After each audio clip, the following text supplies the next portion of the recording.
Second live web chat is on the video Being Human Being. I should really thank all of you because the first live web chat was a tremendous success by our standards because we had tremendous participation as the session was going on. Of course, the video itself garnered many comments and many questions which we dealt with to the best of our ability. But this time, this is a music video. This music video is something very different. It's a different format that we have started out, and we are trying out how this live session is going to go.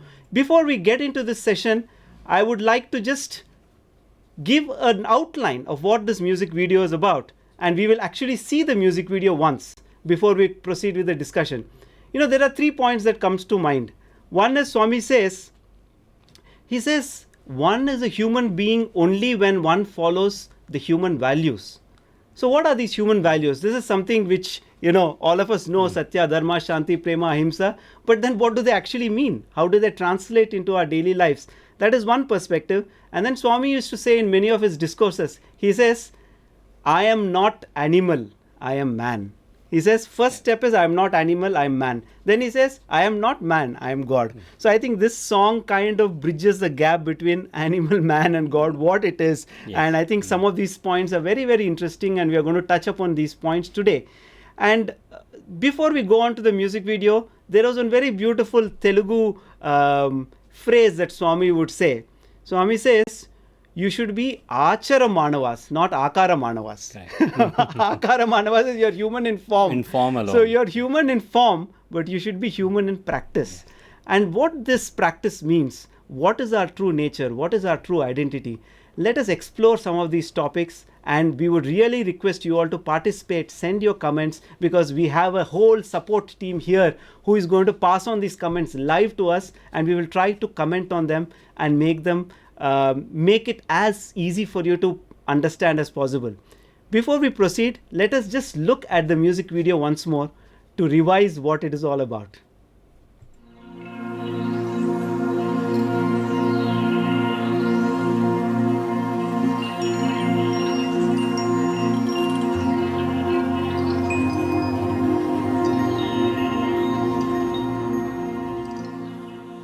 Beyond the loneliest night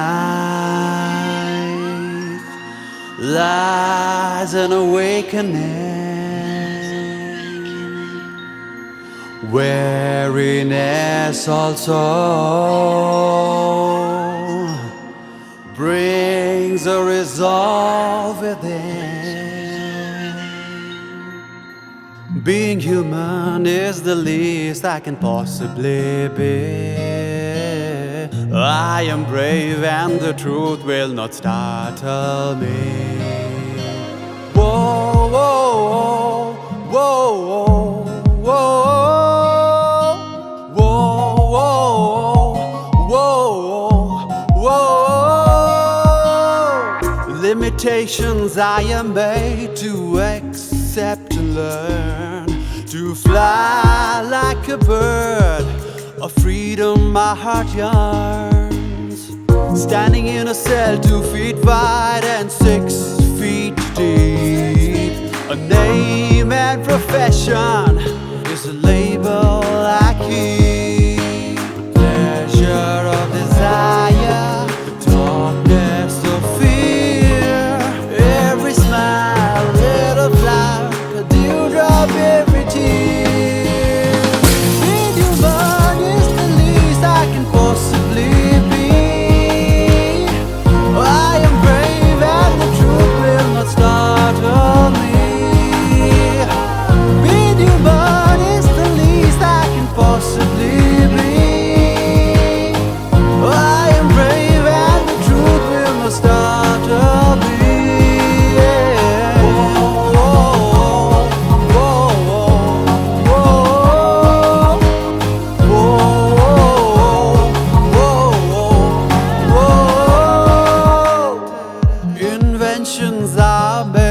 That fill me with wonder, to travel in space or rip the atom asunder.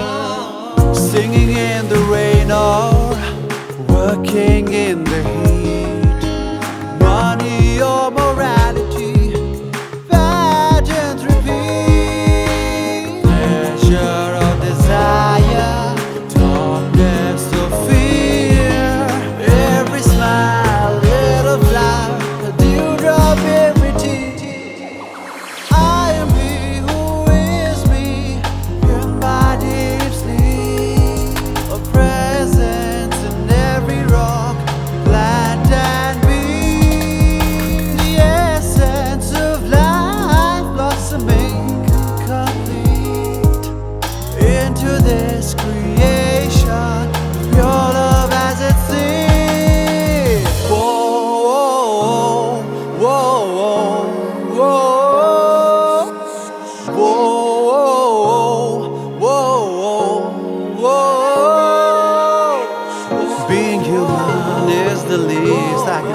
Sairam, dear viewers, I'm sure you enjoyed this video. It's very interesting because the genesis of this video, I think almost 6 months to 8 months back, I remember we had a discussion in the Center for Human Values Right. about the core message of Bhagwan, and we were working on the message of Sri Sathya Sai. And incidentally, in that presentation as well, we used the thinking man in one of the slides. Correct. And that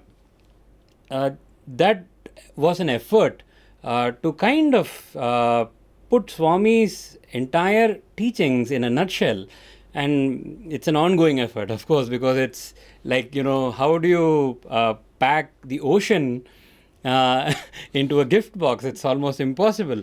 But by his grace, we were just seeing what are the highlights of Swami's teachings, which are very practical and which every individual, whoever they may be, without consideration of their race, religion, caste, gender, whatever they may be, it resonates with everyone, because Swami's teachings are universal, and hence it relates to each and every being, every human being in this world. Absolutely. Absolutely. So now we can have a small presentation that I would like to show. Sure. I think as the presentation is going on, you'll be adding comments to it. Oh yes. So I will add a quick narrative. So this is like just for a minute or so. Okay. So a quick flow into what is the flow of Swami's teachings right from the genesis of creation. And this is something that I think we can leave as reference content for the audience as well. Correct. Sometime. Yes. Yeah? Yes. So, Message of Sri Sathya Sai is the title of this presentation. It's going to be a quick presentation.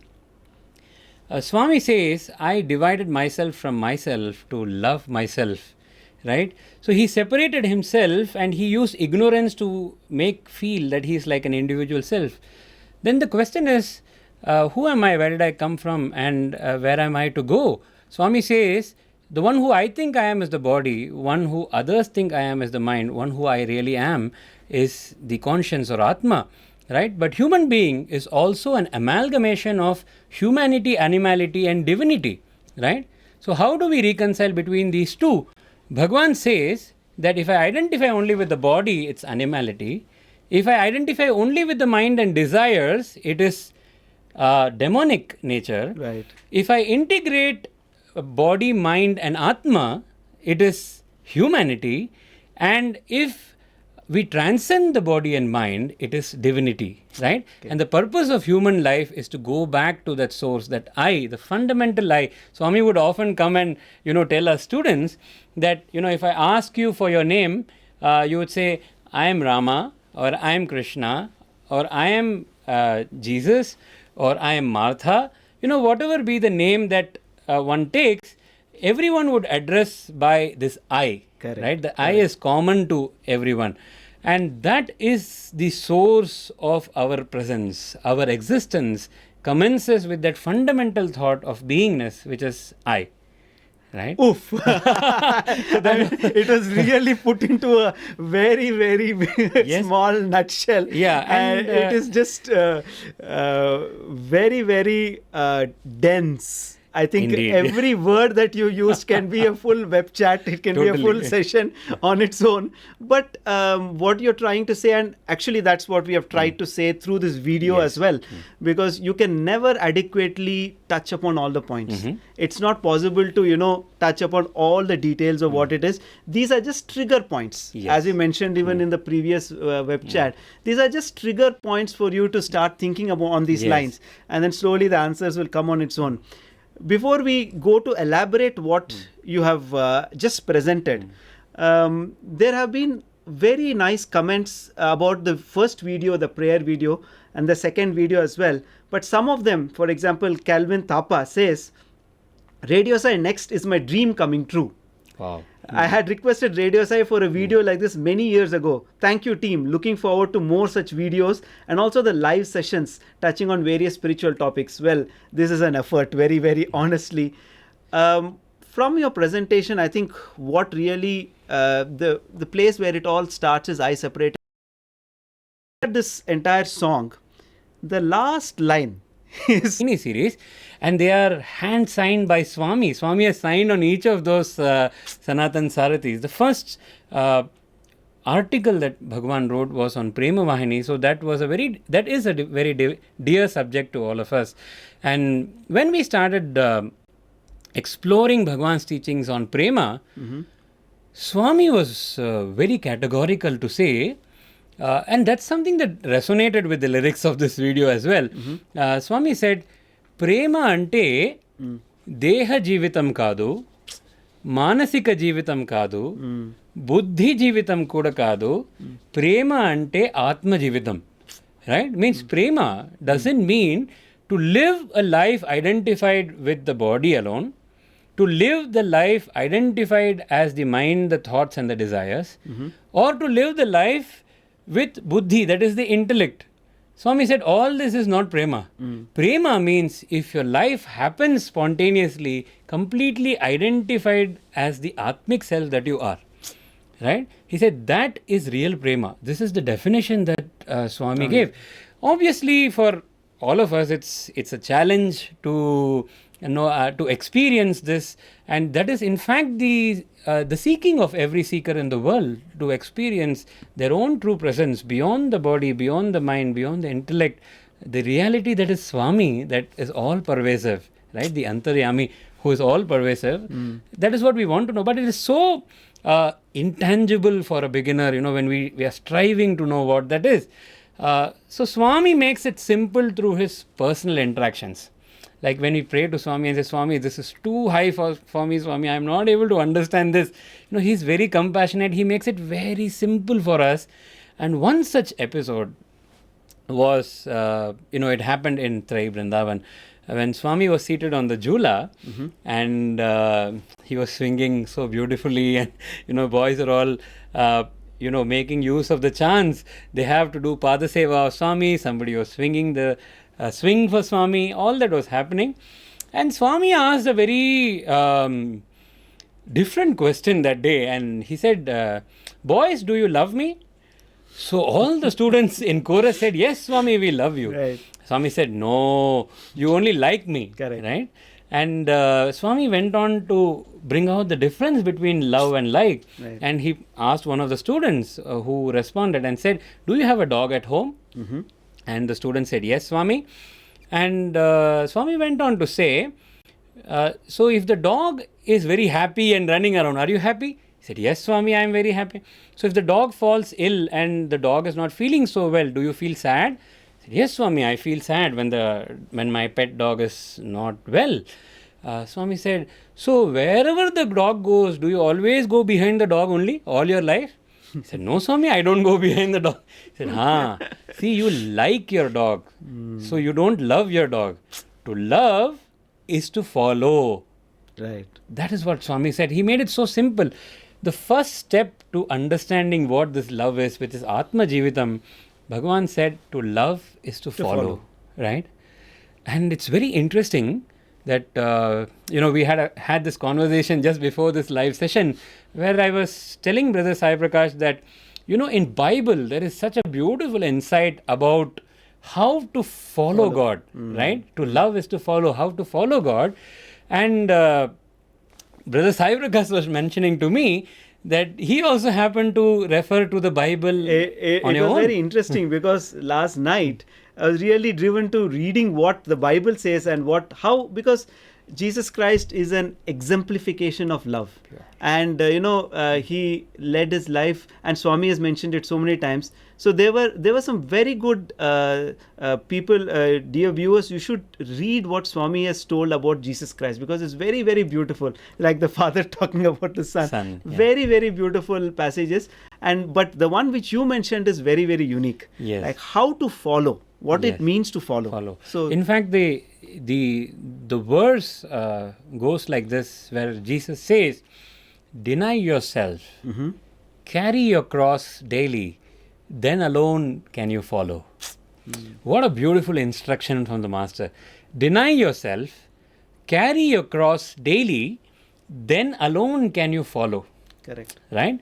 And there was a lot of deep rumination on this which was going, and it is such a beautiful instruction. Deny yourself, right? So, somewhere all through our life, we think that our life is our Deha Jivitam, Buddhi Jivitam, Manasa Jivitam. That is when we live as the body, live as the mind with all its feelings and thoughts, and we live thinking gloriously about our intellectual achievements and everything. Somehow, the sense of willpower that we have, we think we have the free will to do anything and everything that we want. But here Jesus is saying, deny yourself, right? Right. And when we refer to Swami's words on free will, do you know what Swami has said? Yes. But you should share that here. Yeah. So Swami says basically that there is no free will, Yeah. right? Even when this is there in a discourse, and even in Conversations with God, and when John Hislop asks this question to Swami, again when Anil Kumar sir, the translator of Swami, also asked this question to Bhagwan, Swami said, you have no free will whatsoever.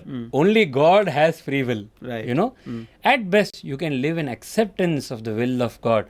You know, and this resonated a lot with what Jesus was saying, deny yourself, right?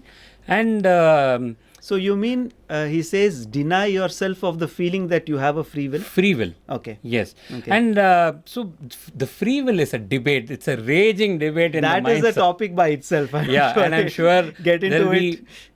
Yeah, there'll be many more such questions Yeah. that will come up. So what in the context of the song, now for example, what is said in the Bible is, in order to love, you must follow. That is what is said. So what is it that we should follow? And what are the set of beliefs that we should have, so that we see the truth more clearly, so that we experience our true identity, that we are love. Now what is this love? And so I think some of those things are hinted in the song. Of course, it's a very deep subject. If you look at the refrain of the song, being human is the least I can possibly be. I am brave and the truth will not startle me. Now, this is actually from an Upanishadic statement. Yes. Kaschit dhira pratyagatmanam. So, there is a reference to, being brave. Because it is not for the weak-hearted. Yes. I mean, there was this beautiful analogy given by Nisargadatta Maharaj. He says that, what if somebody asks him, what about my family? What about my job? What about me? He said, those things happen. He says, if I contemplate on reality, what will happen to all that? And he says, when the whole house is ablaze, you're talking about a small matchstick. Yes. So it's like, so this is something which you really need to be brave when you get into it and you try to understand. And this song, this is purely inspired by Bhagwan. But the first paragraph speaks more about our identity with the body. If you look at the lines, limitations I am made to accept and learn, to fly like a bird, a freedom my heart yearns, standing in a cell 2 feet wide and 6 feet deep. A name and a profession is a label I keep. So these is referring to the human body. Wonderful. And so Swami says name. When you started the introduction, like when you ask who are you, I am so, I am so. So you are referring to this body, and this is a name given to the body. And a profession is also a label that is given to this body. But this point about limitations, what is that limitations? I think you would like to. Before we embark into this question, we have one of the live viewers, G. Ram Prasad, asking us this question. What, according to Swami, is the difference between a human being and being human? Right? So, basically, as Brother Sai Prakash just put it, human being is somebody who has been blessed with this golden opportunity to have a human frame, a human form with all its faculties made available to them in this birth, which is the rarest of opportunities. Jantu nam narajanma durlabham, Swami would often say. That is, among all the births that you can have in the creation, the human birth is the most precious of all. So, to be born with the human body is a human being, but being human is a whole different ball game. Resorting back to Bhagwan's teachings, Swami says that a human being is an amalgam of animality, humanity, and divinity. In fact, all the qualities that are ingrained in the human body are similarly found in animals as well. That's why the stronger we are identified with the body, the animal nature automatically becomes part and parcel of our life. Right. And Swami says you have to remove animality, Correct. nurture human qualities like love, compassion. In fact, in Prema Vahini, the first chapter, Swami enlists 6 qualities. Qualities, yes. And he says that these 6 qualities of a human being, or rather that makes a human really human, has direct correlation with the Atma Tattva, and hence they are eternal in nature. And he lists them and says, these 6 and no other can take their stature. That kind of an emphasis. And Swami says they are Daya, that is compassion, Dakshanyamo, that is kindness, Prema, that is love. Then Shamapana, forbearance, Nijayati, that is honesty and integrity, and Orpu, which means endurance or patience. These are the 6 values that Swami says will elevate one's stature. In fact, he says this is what lends worthiness to a human being. Life, so being human is actually nurturing these 6 values which Swami has emphasized in Prema Vahini. And along with this, of course, there are many other virtues that a human being does nurture in the process of being human. See, actually, like we mentioned last time in the prayer video, the effort here in Radio Sai Next is to bring out videos that will, plant some thoughts, which will kindle some introspection and some thought process.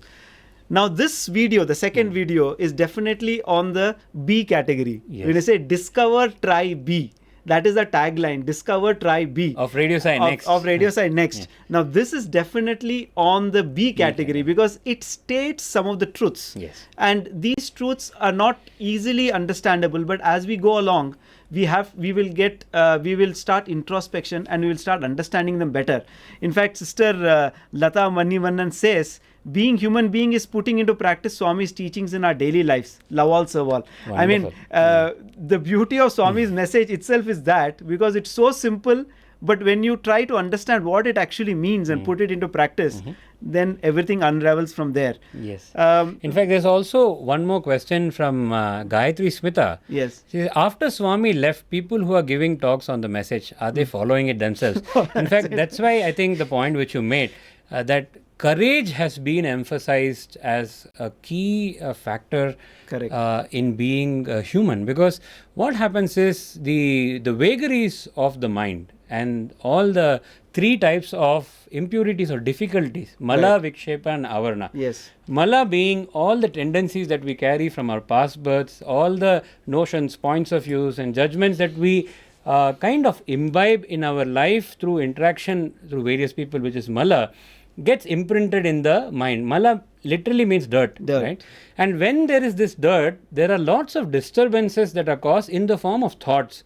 The thoughts ripple out in different directions and they kind of pull your attention constantly, and that is how a mind is very, very disturbed and distracted. Very interesting, Swami says, in order to remove Mala, Karma Marga is the way. And to remove this disturbance, Vikshepa, the Vikshepa is the shaking. Bhakti Marga. Yeah, exactly. What Swami says is, if you go to a river, you go to a lake and there are ripples. You can't see your reflection clearly. So, in order to still it, that is called Bhakti Marga. And that is how you remove Vikshepa. And the third impurity, Bhagavan says, is Avarna, which is the fundamental root ignorance.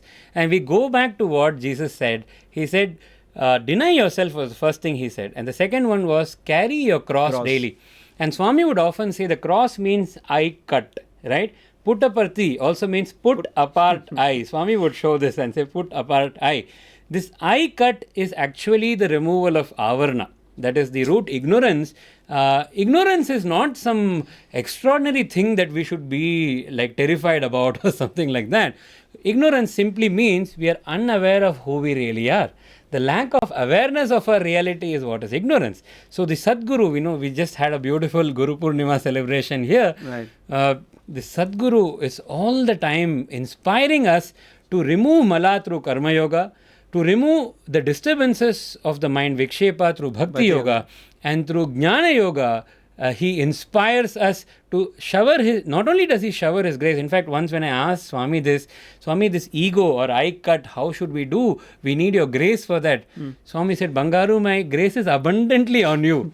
Kani, daniki dari nuvve ivali, he said. That is, you have to give a direction to your, means you have to choose to know yourself and give priority and direct your affection and love towards that. And that is when this will become a reality, and it requires a lot of courage on the part of a sadhaka to do. Yes, so after Swami's physical invisibility, it is a challenge, but if we have the courage to overcome all our limitations, by His grace, anything and everything is possible. When you're talking about limitations, the limitations I am made to accept and learn, there's a very interesting correlation with Maya. See, because limitations is an illusion. See, anything that limits you, anything that, kind of makes you believe that you are limited to a body, that you are limited to the senses, you are limited to the perception of the senses, to the mind, to the buddhi, these are all limitations. So, and that is Maya. And Swami used to give one beautiful story. He would say that, when there's a marriage happening, and there was a person who went to the bridegroom party, and he raised a lot of noise. And he was saying that, this arrangement is not proper, that is not proper, and you are all so slow, come on, hurry up, this, that. So the bridegroom... Basically, he was causing a lot of ruckus there. Lot of ruckus there in the bridegroom party. So then they thought, he must be from the bride's side. And so that's why he's got so much of authority and he's coming in. So then he goes to the bride's party and he creates the same ruckus there. So they must be thinking that he is from the bridegroom side. Then when it became too much, they both came together and said, let us find out who this person is. And the moment both came together, this person vanished. Wonderful. What a story. So Swami says, the moment you put attention, the moment you are interested in trying to understand what are these limitations, how to get over these limitations, those limitations will vanish. So the first paragraph of the song... In fact, because you mentioned this particular point of effort, in fact, in the song which Swami himself has written and sung many, many times, Sathya Dharmamu Shanti Premato, in that he says, Yatna Prayatnamu Manama Dharmamu Jayapa Jayamulu Daivadinamu. Means it is the duty of the man to strive constantly to improve. Yatna Prayatnamu Manava Dharmamu. It is the duty of the man to constantly strive to improve. Jayapa Jayamu. After that, whether it's successful or not, is Daivadinamu. That is, it's left to the grace of God to decide. In fact, Brother Tejas has said, being human is simply seeking no perfection from others. It is being good for no reason. Wow. Swami instills that courage of being human in us through his valuable teachings. Wonderful. See, this is very important. Like, if you go through, what are those teachings? And the refrain, the pre-chorus that comes in the song, it says, pleasure of desires and darkness of fear. Every smile a little flower, a dewdrop every tear. See, this essential point that binds us is the desires. Now, Swami says the mind is a bundle of thoughts. And these thoughts are invariably desires. Yes, in fact, Swami says, if we keep a thought long enough in our mind, it becomes a desire. Right. Yeah. Right. So, there is a very interesting episode which was written in Sathya Sai Anandadai. So, this happened sometime in the 70s. And there was a Pandit, a scholar who had come, and Swami had very lovingly called him to his room upstairs. So, he had gone up and he was having a discussion, and Swami blessed him profusely. And as both of them were coming down the stairs, there was a windowsill on which there were two fruits. Now, this scholar asked Swami, can I take one of these fruits? Swami said, no, you take both. And then you take both the fruits. But then Swami made a very interesting comment. Swami said, if I give them to you on my own, it is a boon. But if you ask and take, it is a desire. Wow. What a beautiful distinction. So, this correlates even with our first video, the prayer video, where, people are asking, should we ask, should we not ask, what to ask, what is the best prayer? So, he says... Can you repeat that, what Swami said? Swami says that if I give you on my own, that is a boon. If you ask for it, that is a desire. And, there is another place where Swami tells a Chinnakatha, which is also very interesting. Swami says, Chaitanya Mahaprabhu, the great saint, he went to Vrindavan. He says this is centuries after Lord Krishna actually lived in Vrindavan. But when he went to Vrindavan, he was so overwhelmed with Krishna, the presence of Lord Krishna, that he started seeing Krishna everywhere. And he forgot food, drink, hunger, sleep, everything. He forgot everything. And he was lost in that consciousness. But there was one yearning in his heart. And he had this yearning that he wanted the prasad, the consecrated food from the temple. So he was praying to the Lord, can I please have that prasad? And at night, the Lord came to him in a vision and said, that is one desire I'm waiting for you to get over. Oh. So he said, you get over that one desire, then I will give you darshan. So when we say desires, desires that we have are worldly desires, spiritual desires. You know, we want to grow spiritually, we want to have fulfillment in the world, we want to have success in the world, we want to have a happy life, we want to have a well-settled life, good success, career, everything. But there is a way of channelizing the desires. And Swami would often say, you know, convert the lower desire to a higher desire. And I think that is the function of the mind. In fact, one mantra that would help us do that, Brother Karan Devan and Mahidhar Nyayapati, both of them live viewers now have mentioned this point. You know, once in a group of faculty, they were in an interview room with Bhagwan and a question answer session was going on. One of the professors asked Swami, please give us a mantra that we can chant. Swami consented and said, keep chanting this mantra always, right? And he said, Nenu Manishini, Nenu Manishini, Nenu Manishini. I am a human being. I am a human being. I am a human being. You know, in chanting that mantra, you will become human. That is what Swami said. In fact, Brother Mahidhar further writes, Nenu Pashuni Kanu Manishini, Nenu Manishini Kadu Devudu. That is the next step of what Swami would often tell. That remind yourself that I am not an animal. I am a human being. I am not just a human being, but I am actually divinity experiencing a human experience through this body. So these were the two reminders which Swami would often ask us to, you know, reiterate to ourselves. You know, thank you so much, brothers, for this. Yeah, this is a wonderful insight. Now, looking at how we proceed further in this journey of the song. I mean, the song itself is a journey because it has kind of packed in so many thoughts and concepts. It says, inventions are made that fill me with wonder, to travel in space or rip the atom asunder. Singing in the rain or working in the heat, money or morality, patterns repeat. See, now the thing is, these are all, things to do with the mind, with the buddhi, with the intelligence. So he says, your mind is always going around. It's excited by this, it's seeing this, it is, it feels inspired when something is happening. And but Swami says, the mind is not bad. It is the son of the Atma, it's the son of the Lord. So you have to calm the mind. You have to channelize the mind. And it says... In fact, I remember this in our Kodai session in 2007. Swami would often also refer to mind as a mad monkey, a drunken mad monkey stung by a scorpion, right? So in our Kodai session in 2007, again, Swami made a very unique description. And he said, how dare you talk about mind as a mad monkey? Swami said this. And he said, mind is actually divine. So he was basically trying to raise us to understand that, see, when the mind is engaged in the level of animality, right? So it behaves like a mad monkey, it behaves like a drunken mad monkey and all that. But the same mind, when it nurtures humanity and starts manifesting the divine qualities, the same mind is seen as divine itself. Absolutely. Right? Absolutely. See, the whole philosophy here is, when you say you're not limited by the identification of the body with the senses and the mind. See, the mind is something which drives the senses. It drives all our perceptions. It drives everything.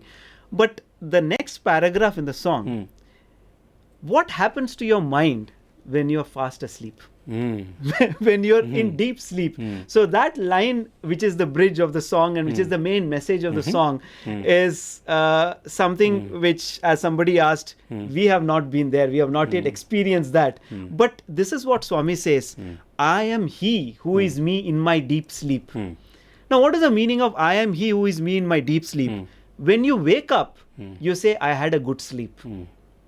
But when you're in deep sleep, you don't have the awareness that you're in deep sleep, Yes. but you still exist. So the fact that I am he who is me in my deep sleep is that presence.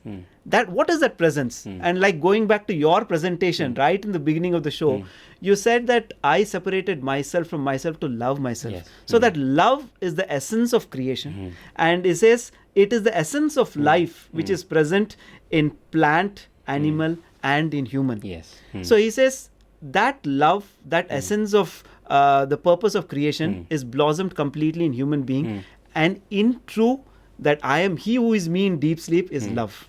Wow. Isn't that Yes, yes. isn't that In what fact- it drives to? In fact, because this is a question that we see that many of us have, how do I know that I exist in the deep sleep? Right? Yeah. Because I really don't know anything. You sleep, if it's a deep sleep, you just get up and you somehow know that you had a deep sleep. But what is the evidence that I was actually there? So I did a lot of research on this to kind of find out, and I spoke to lots of people again who were on anesthesia, that is general anesthesia. Oh, right? interesting. Yeah, so people who were given general anesthesia before a surgery and after they would wake up, Who of are course, not conscious. who were not conscious, Right. which looks very similar to the deep sleep state again. Correct. Again, in the deep sleep state, just to explain what a deep sleep is as a technical term, deep sleep means a sleep without a dream, right? So we go into such deep sleep where there are no dreams as well to disturb our awareness, right? So the difference between being on general anesthesia versus deep sleep, of course, many subjects of this research also shared different kinds of experiences when they were on general anesthesia. Correct. I wouldn't go into that, but one common thing they said is they did not know the passage of time, or as if they had any experience per se. So if suppose the operation was scheduled at say 10:30 a.m. and they were given the general anesthesia say by 10:15, so when they got up from the anesthesia's effect, maybe at 11:30, 12 o'clock or whatever it may be, say at 12 noon they got up, they would think it is 10:20, the time when they actually passed out. Correct. So there is no Right? continuation of. So they don't remember or they don't experience any passage of time. That is a unique thing about people who were under Unconscious. general anesthesia and unconscious, right? Completely unconscious. But when we have a deep sleep experience, again, it's a state of unconscious, no doubt. But when we get up, we say, oh, I had a deep beautiful sleep, a very restful sleep, and I'm so happy, right? And when you ask them, oh, you had a deep sleep? Yes, I had a deep sleep. They are there to report deep sleep. So this is a cue for us to know that the difference between deep sleep and unconscious from anesthesia.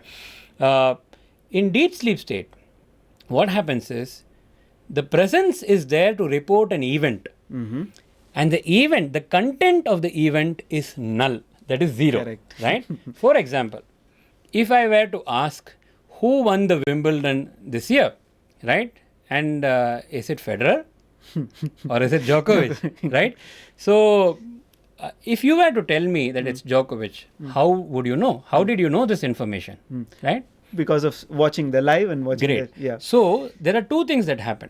The information was made available to you. Exactly. Either you watched it live or somebody conveyed the news to you. Right. Basically, the information was made available to you. Correct. The second requirement here is you have to be present to receive the information. Correct. Right?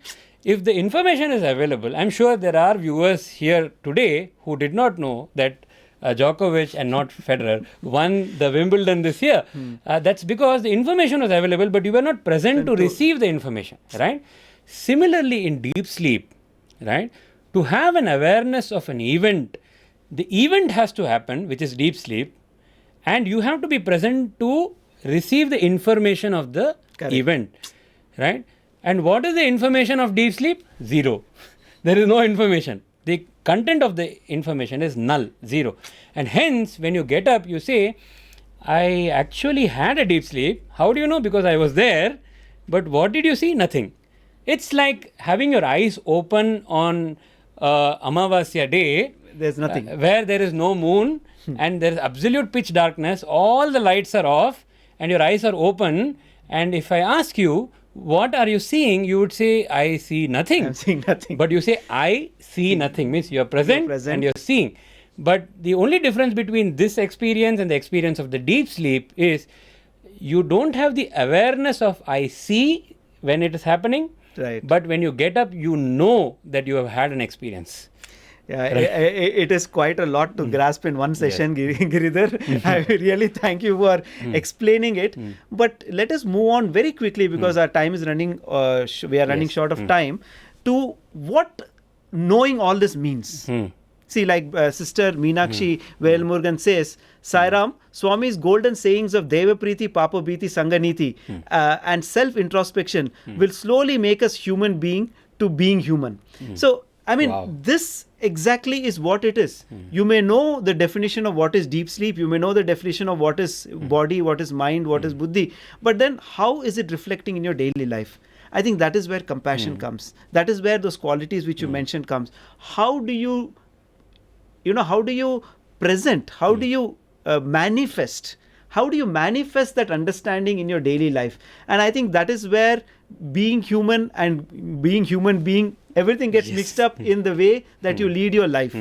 And there is again an interesting story which Swami, he gives such interesting stories to drive home the point. He says there is a sage, a sannyasi is doing the Sandhya Vandanam in the Ganges, and there is a scorpion which is struggling. So what he does is he takes the scorpion and is trying to put it on the sand, but it stings him. And because it stings him, he drops it. But again, he bends and picks it up. And people are saying, are you mad? And he says, no, it's struggling. So I want to put it. He said, but it's stinging you. So he does that 3-4 times. And then finally, he just takes it and puts it on the sand. And people think he's absolutely gone mad. And he says, they ask him, why did you do it? When it was stinging you again and again. He says, well, its nature is to sting. And my nature is to save it. So what happens in life is, if we are aware of what our true nature is, and if we are striving all the time in our lives to identify ourselves only with that true nature, I think that is when we are starting to realize what love is and what our true nature, and manifest it in our daily life. Isn't that true? In fact, one of our live viewers, Anubhuti, has beautifully presented this perspective and says, beautiful words expressing true essence of being human. Many shopping portals offer discounts on being human clothing, whereas our Lord has given us this body free. The least that we can do is to be human. Right. It's a beautiful perspective presented. There are some of our live viewers who are saying that this effort of doing a live chat and this effort of doing Radio Sai Next is really wonderful. Thank you so much for participating, and I think this is really encouraging because we want to just share what we have in our mind and the teachings of Swami. Of course, when we are taking a format like this music video, you cannot adequately express everything in the music video. So these are lines which indicate to some of these deeper messages. And dear viewers, we would really like you to tell us whether you want us to provide more links to the topics that we are talking about here. We can go back to Swami's discourses, articles in Radio Sai, talks and discussions, and provide you with several links so that there is a continuity in understanding the message. So it's like Shravanam, Mananam, Nididhyasana. Absolutely. So that is how it is. So here we are just giving a glimpse of what it could be. But here Brother Mahidhar Nyayapati has given a beautiful story again of Yajnavalkya and King Janaka. There is a story, of course, there are different versions of the story with Ashtavakra or Yajnavalkya, but the general essence is, of course, the same. That King Janaka went into sleep and he saw a very difficult situation, that his kingdom was being attacked and he was unaware, he was not alert enough, so the soldiers were all dissipated and the opposing kingdoms actually took over and they were about to enter his room. So he ran away from the back door and escaped into the village, and nobody in the village served him food because they said that you are the king who has cheated us, you have left us to the enemies. And he went so hungry for many, many days and he ran into a forest, and there was a rishi who was having some porridge with him, which he had already partaken, and King Janaka goes and begs of him to, partake of some of that food. And the Rishi says, no, I cannot give it to you because I have already partaken. It will be a sin on my part. And King Janaka, the knowledgeable one, immediately says, there is something called emergency dharma, apad dharma, that if somebody is losing their life, it's okay to have food, even if somebody else has eaten it. So the Rishi then gives it to him, and he's about to partake that. And there are, of course, again, versions of the story that an eagle came by and just brushed it aside, or a wild boar came and hit his hand, and the whole porridge just flew and became part of the earth. And out of great hunger, the King Janaka shouted out, and you know what? The shouting that he had woke him up from his sleep, and he saw that he was sleeping on a golden bed. And he had hundreds of servants, hundreds of delicious dishes laid out in front of him. And he started wondering, is that true or is this true? Adi nijama, idi nijama. And because both felt so real to him.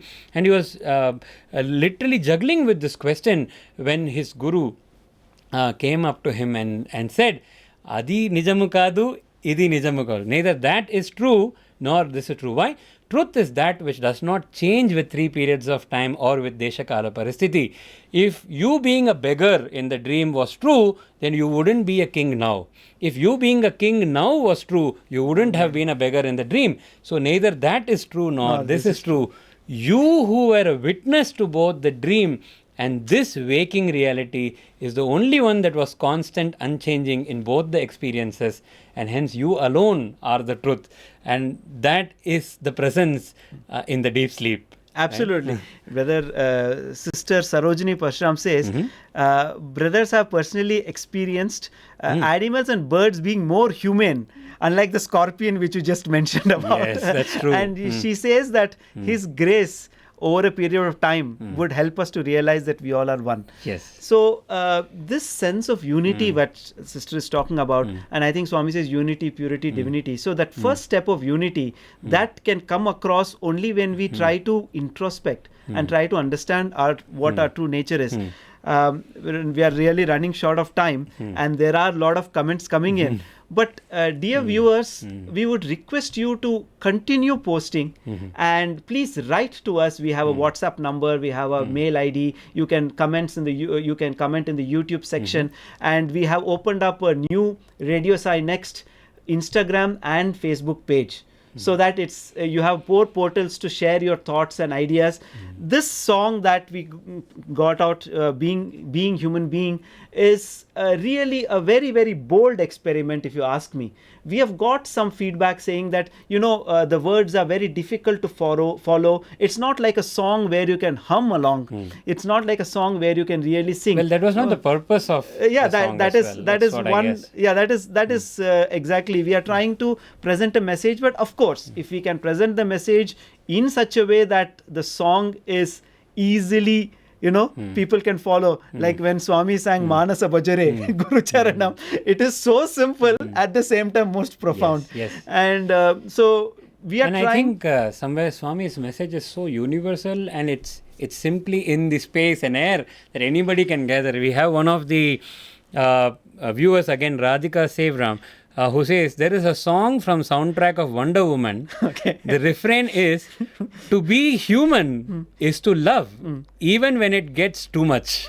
From Hollywood, but yet so relevant. Thank you so much for this comment. It's beautiful, pointing at this. Yes. Yeah, and this is an open appeal to all our viewers. If you have people who are good lyricists, if you have people who are good script writers or cinematographers or production directors or actors or actresses, anybody, please contact us. We would like to collaborate.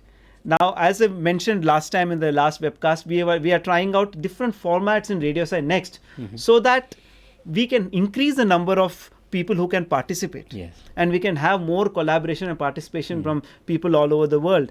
Now, the idea of presenting the message as the main focus in these clips is so that you can share it with your friends, you can share it with your colleagues, you can share it with people who may be new to Swami, who may be new to this beautiful form. The more and more when they start seeing these messages and feel that this message is relevant to me in my daily life, I've improved because of this message, then I think their love and reference for Swami, their love for Swami will automatically grow. They will start coming and they'll start seeing who is the person who has given us such wonderful wisdom presented in today's contemporary format. Wonderful. That's the Wonderful. So as we are getting more and more feedback, we would really like to thank all our viewers for your participation, and I'm sure we have not even touched the tip of the iceberg.